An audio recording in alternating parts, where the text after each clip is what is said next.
Good evening, ladies and gentlemen. Welcome to Reference Point. I'm your host, Dave Cokerhook. This evening, we're going to be delving into a topic that we've covered a couple of times here on Reference Point. It has to do with economics, but we're going to dive into it in a new point in time, because here we are in 2021, and my guest, Kartik Gada, who is an economist, has been on the show a couple of times before, but we're gonna talk about a theory and a concept that he has that I am beginning to believe we're actually starting to see come into practice here, and it's a concept that he calls the atom. Kartik, welcome. Good to see you again here on Reference Point. Good to see you again, Dave. Thanks for having me. So it's been, like we were talking just before the show, it's been like 2 years or so, or I guess since 2018. 3 years. I think my first appearance may have been over 4 years ago. Wow. And the second appearance was a year after that, so 3 years ago. Yes. Nice. Okay. And so it's been a while since the viewers have had a chance to hear this theory. So maybe I'm going to ask you to give us a little bit of a reminder. What is this concept that you call the atom? So in a nutshell, ATOM, A-T-O-M, stands for Accelerating Technomic Medium. What that means is that technology forms a layer of the economy. It's one of the first principles of technology and economics, in that the portion of the economy that converges into high tech, which I'll define, rises each year, and it's rising faster and faster. And before, I'd say a decade ago, it was too small of a fraction to matter, so it didn't distort the macroeconomic stats very much. But recently, starting around the crisis of 2008, 2009, it got to a point where it was becoming a significant percentage of the economy, 1 to 2% at that time. It generates deflation because all technology is deflationary. Mm-hmm. That deflation consumes the money printing that is done by the central banks of the world, the Federal Reserve and other central banks. And that's why we have gotten so much money printing without inflation, because the two offset each other.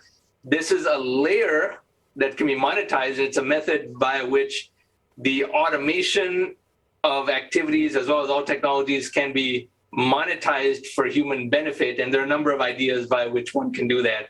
A porting of taxation away from humans and onto automation.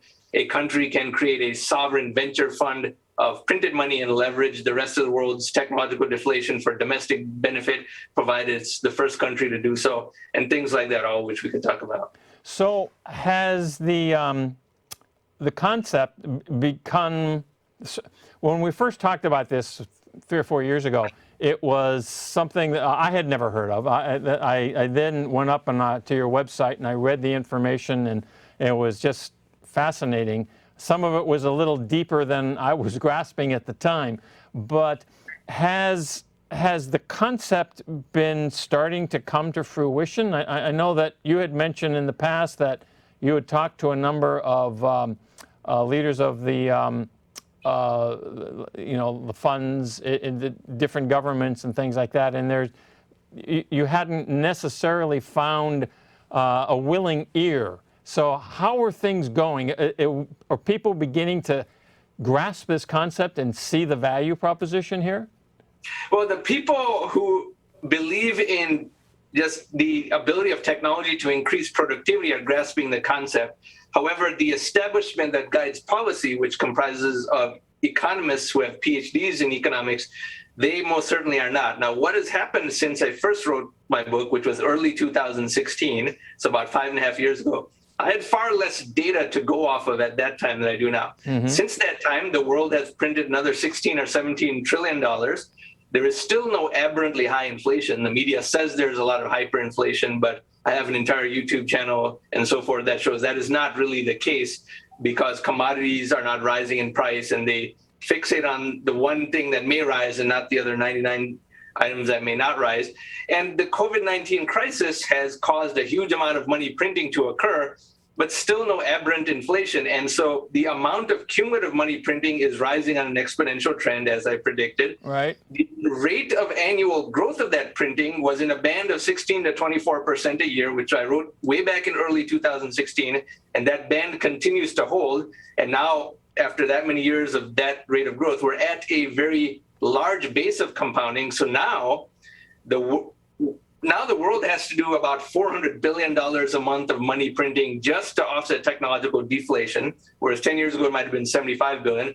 We're up to 400 billion. A year from now, it'll be more than that. It'll be 450 to 475 billion and so forth. So we're getting to bigger and bigger numbers here. That's a very good thing because this is another layer of monetization through which we could do a lot of the things that I mentioned before and port a lot of costs away from humans and onto automation once a policy framework is formalized. But in actual economics establishment circles, there's no acceptance of this. They openly say they don't know why there is no inflation after this much money printing, but they refuse to question their models because, remember, they are an establishment that is very ensconced. All their theories are based on the 1970s and are not really current in the high-tech age, an age of software, an age where the price of something doesn't rise just because a lot of people buy it, for example. And I can give a lot of examples of how the modern economy, when you have knowledge-based products, are not governed by the same things as before. When if there's a lot of demand, then suddenly the prices rise. Okay, so one of the key principles here is that the advancements in technology create a deflationary effect. And can you explain that a little bit more in layman's terms so that the viewers and I can get a better handle on exactly why that is? So we've all heard of Moore's Law and how the chipsets that go into computers get cheaper and cheaper, and that's why a certain computer drops in price very quickly. However, it applies to a lot more things than just semiconductors. It applies to storage, it applies to software, it applies to bandwidth, to photovoltaic cells and so forth. That's why all of these things are growing exponentially because you get more for the same amount of money. You get more bang for the buck, literally, in some cases, because what you can buy for $1 in terms of storage, computation, and so forth has just been rising exponentially for decades and decades and decades. What that means is that more and more products of higher quality emerge that don't rise in price, and not just PCs, but anything very electronic, for example, any webcam, for example, smartphones, the electronics in someone's car. Sure. And the average home has several dozen of these now, whereas in the 1970s, there may have been zero or one of these. Right. And all of these contribute to deflation because something better can be bought for the same price each successive year.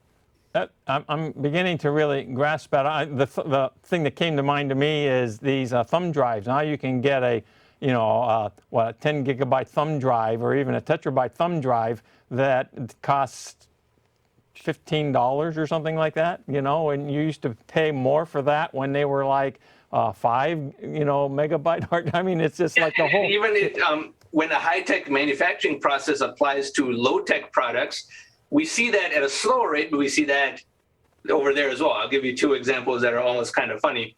So I guess all of us are old enough to remember that as recently as the 1970s, hotels had a big problem of people stealing their light bulbs and taking them with them in their suitcase. Then eventually people stopped doing that because it was too cheap to be worth doing. And now we don't even have incandescent bulbs. We have LED bulbs, which are more light, lower cost, lower energy consumption, everything like that. And even those don't get stolen, number one. Number 2, consider something like a ballpoint pen. I actually looked this up online and looked at old ads. In the 1950s, a ballpoint pen was like $6 in that time's money. And we all know that if a kid lost his ballpoint pen, his parents would get really mad. You lost the pen. It would be like losing one's smartphone. It was a misplacement of that magnitude. Now nobody cares if someone just takes pens from their office and takes it home, and a pen is not something people steal anymore. Exactly. They give away items at trade shows. They give them away by the thousands at trade shows and stuff like that. Yeah. But as recently as the 50s or maybe the 60s even, if a kid lost his ballpoint pen, the kid was in trouble. It was like losing your iPhone or something. Crazy. Well, let me ask you this now. We've seen, because during this time of COVID, there was this whole situation that impacted the economies of not just the United States, but many countries around the world, where production was slowed down, people were asked to sequester at home, et cetera, et cetera. And a number of governments began sending money to their citizens as part of a way to help handle the challenge that they weren't working, so they weren't getting a paycheck. And one of the things I remember from our earlier conversations about the atom was that the mechanism had the possibility of being able to provide some type of funding to citizens based on the fact that money just is growing in volume, and that the government might be in a position to actually direct some of those funds to its citizenry. Did I think I remember that correctly? But So, the governments of the world might stumble upon the right things but for the wrong reasons, because what they did in terms of sending individual payments to people, that was still a fiscal payout, meaning it was paid from taxpayer money. It was for only people below a certain income, and it gets added to the national debt in the case of the United States, which is growing a lot. Meanwhile, the Federal Reserve is printing a lot of money, but that isn't affecting the fiscal balance, at least directly. They're printing money only by buying two things, treasuries and mortgage-backed securities, and the problem is it distorts those markets, and therefore the printed money only accumulates where it's needed the least. It accumulates to big corporations, Right. to billionaires, and so forth. Whereas if the Federal Reserve skipped all those steps in between and send money directly to people and didn't means test it, they wasted several months debating what should the cutoff be. Should it be $75,000 income? Should it be $90,000? Right. So send it to everyone, doesn't matter, because by doing the mean testing, you waste a lot of time and a lot of resources. Just send the equal amount to everyone. And the reason that policy framework would work is because this money printing has to be done anyway, as I described, just to offset deflation. So they aren't figuring that out yet. What they do is they send money in a fiscal sense, but in terms of one-off payments, not an ongoing stream. What I advocate Right. is an ongoing stream, because the Federal Reserve has to print an ongoing stream, and it gets added to the national debt rather than monetized backwards through the Federal Reserve.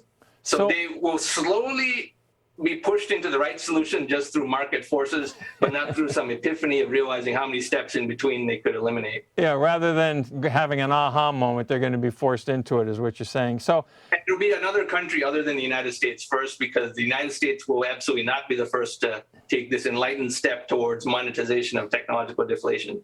A smaller country will do it first.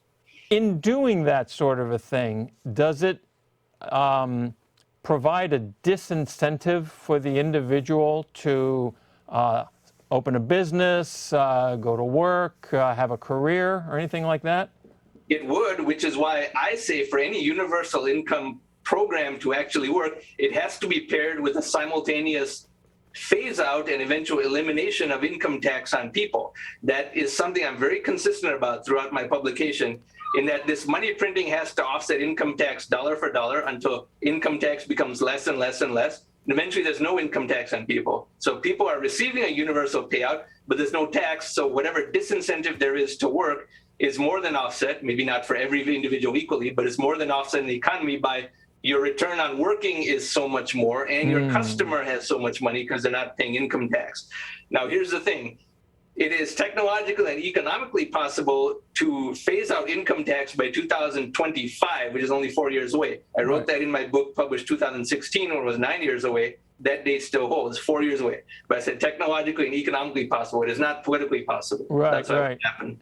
Yeah. They're always looking for ways to raise taxes and things like that. Yeah, they should be going the opposite direction. They should be lowering and printing the difference, I say. But people would still then be looking to do something with their time, their energy, their effort, the creativity, the new pushing toward new technologies. That the commerce wouldn't disappear. It would increase. It would increase because, let's say someone is a mid-level corporate employee and 1/3 of what they make goes in just federal income tax. So if the federal income tax were phased out, they would suddenly be 50% more, make more. The incentive to work would be more. Plus, everyone's customers also benefits from the same, so they're buying more of whatever any business is selling. So there's more volume through there as well. So the incentive to work would arguably be more. Now, there might be a 10% leisure class that just doesn't want to work and keep their payout, but that's fine too. If they're not bothering anyone, 10% of that is fine. But in general, I think incentive to work and to start businesses will be more. In Silicon Valley, when a when an entrepreneur takes a risk and toils away in obscurity for 8 or 9 years and finally has this big liquidity event, suddenly he has to pay 55% tax if you count federal plus California state. And the tax system kind of depends on, well, the guy doesn't think about that in the beginning. He assumes when he makes a lot that he won't mind paying the tax. But when the time comes at 55% and I took all the risk, that's what's fundamentally a bit outdated. But that's why I maintain that any universal income program has to be paired with 0% income tax. And then people ask, well, how do you pay for the income? Well, that's where the money printing, monetization of deflation, which can be calculated very precisely month over month, can be manifested. And it's the advancements in technological development that make this possible. Is that advancements in technological development, which leads to a rising percentage of the economy being fused into high tech, fused into Moore's law type trajectories. Right now, as of 2021, it's about 3%. In 2016, it was 2%. In 2008, 1%. And before that, too small to matter. Now we have 0% Fed funds rate. We have money being printed to the tune of 300 to 400 billion a month worldwide, and still very low inflation because 3% of the economy is high tech. And I maintain data about how that convergence rises. In 5 years' time, that could be 4.5%. In 10 years' time, it could be 7-8%. When you say 3%, printing would also rise exponentially. When we say 3% of the economy is high tech, what are we defining as high tech? So any products that involve rapid annual price deflation for like quality. So a computer chip that can go into a certain laptop PC today, a year from now, that chip will be 30 or 40% cheaper. After 2 years, it'll be 60% cheaper than its original price. So that is one element of the economy, the same as the thumb drive example that we gave. So all of those types of products combined are about 3% of the world economy right now, and that percentage keeps rising a lot. And that's why we see more and more low-tech items becoming high-tech, for example, the incandescent bulb becoming an LED bulb, for example, or the smartphone as a consolidator of 10 prior devices and things like that. Right. And so as technology spreads to other areas, other I don't want to say commodities, but other things that people are involved with that they purchase on an ongoing basis, we're going to see an acceleration of this phenomenon. So the things like artificial intelligence, machine learning, edge computing, does that have an impact on this concept? All of those items have an impact on this concept because all of those things enable some activity to be done at much lower cost and much greater speed than before. Now, a lot of technologies are hyped up. For example, machine learning is just a new name for a somewhat older thing, but there's continuous advancement in artificial intelligence algorithms, and therefore certain things get faster and faster. We have no way to compare what a Google search of 2021 was like relative to 2011 or 2001, but if we could compare all three side by side, you would be amazed at how precise it is today relative to the past because it receives continuously new training. There's 20 billion Google searches every day, 365 days a year. So it keeps learning more and more. And therefore, the quality of its recommendations get better and better as a result. So, Kartik, does this create a condition where we become dependent on the technologies? Yes, but that has already been the case for quite some time, I would argue, in that if someone loses their smartphone or loses the password for their PC or their bank account, they're already in some degree of trouble. We are dependent on technologies to even go from point A to point B. Before, people needed a car to go to work and the car needed to have all this electronics, all that. Now, even if they're doing their work over Zoom, they're dependent on that. So yes, there is an increase in dependency, but at the same time, that dependency is the byproduct of much greater productivity and therefore much higher prosperity of people. In 1840, 70% of the US population worked in agriculture, which means 70% were devoted to agriculture to feed 100%. So each person only produced enough for themselves and half of another person, right? Now only 2% work in agriculture, and yet the United States produces not only enough food for all Americans, that 2%, but a surplus that is additionally exported too. Mm-hmm. So that's why dependency has been simultaneous with the productivity gains that have freed up people to do other things. Because if we were living in 1840, we might be working in agriculture too, just because that's what everyone had to do, whether they were good or not. Would be hoeing fields. How does, or let me rephrase the question. Where, if at all, does the cryptocurrency phenomenon fit into the atom concept?